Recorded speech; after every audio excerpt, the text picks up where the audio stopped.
Et nous voilà repartis en élection. Je vous parle aujourd'hui de la façon la plus non partisane possible pour vous encourager, les OSBL partout au Canada à s'impliquer dans les élections qui sont en cours en ce moment. Les organismes ont un rôle important à jouer dans toute élection et j'espère qu'elles le joueront dans cette élection aussi. On est toujours là, c'est sûr, pour donner voix à ceux qui n'en ont pas, pour rappeler à nos dirigeants l'importance de s'attaquer aux grandes questions environnementales, sociales, économiques, culturelles. Et ça, il faut continuer à le faire, c'est sûr, il faut continuer à apporter des solutions et des solutions de rechange. Mais en même temps, ce qu'on ne fait pas, et je pense qu'il faut faire dans cette élection-là, c'est parler à nos dirigeants, parler aux candidats, aux candidates, des réalités auxquelles font face les OSBL, des besoins que nous avons au niveau des ressources, au niveau de l'environnement, pour mieux servir les Canadiens, les communautés, les collectivités, ici au Canada et ailleurs au monde. Il y a énormément de travail à faire de ce côté-là. Vous savez, le milieu des affaires n'hésite jamais à parler aux dirigeants, ni aux Canadiens en général, sur l'importance d'un environnement propice pour les affaires et pour les entreprises. Et c'est bien ainsi.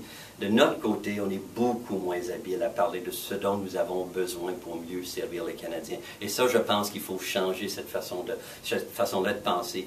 On s'attend souvent à ce que nos politiciens comprennent ce que sont nos réalités, mais de fait, on leur parle de façon très inefficace et je pense que la plupart ne le savent pas. Alors, les élections sont évidemment un moment tout à fait propice pour le faire. Il faut changer cette façon-là de penser, que les OSBL font des merveilles avec très peu, c'est vrai, mais en même temps, on ne peut pas continuer à avoir, on ne peut pas espérer avoir l'impact qu'on voudrait sans les ressources et sans un environnement qui soit absolument favorable au travail des OSBL, il faut le dire haut et fort.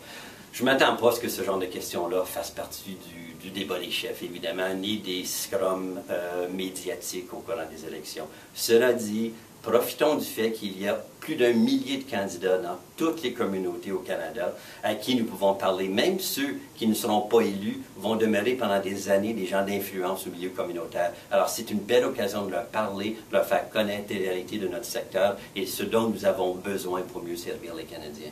Et pendant que nous y sommes, pourquoi non plus, nous sommes le secteur communautaire après tout, pourquoi pas encourager les Canadiens à aller voter? Vous savez, dans les dernières élections fédérales, moins de 60% des Canadiens ont voté. C'était le taux le plus bas jamais dans l'histoire canadienne. Alors je pense que comme milieu communautaire, l'intérêt qu'on a dans la participation citoyenne, n'est-ce pas? Pourquoi ne pas encourager les Canadiens à participer aux élections?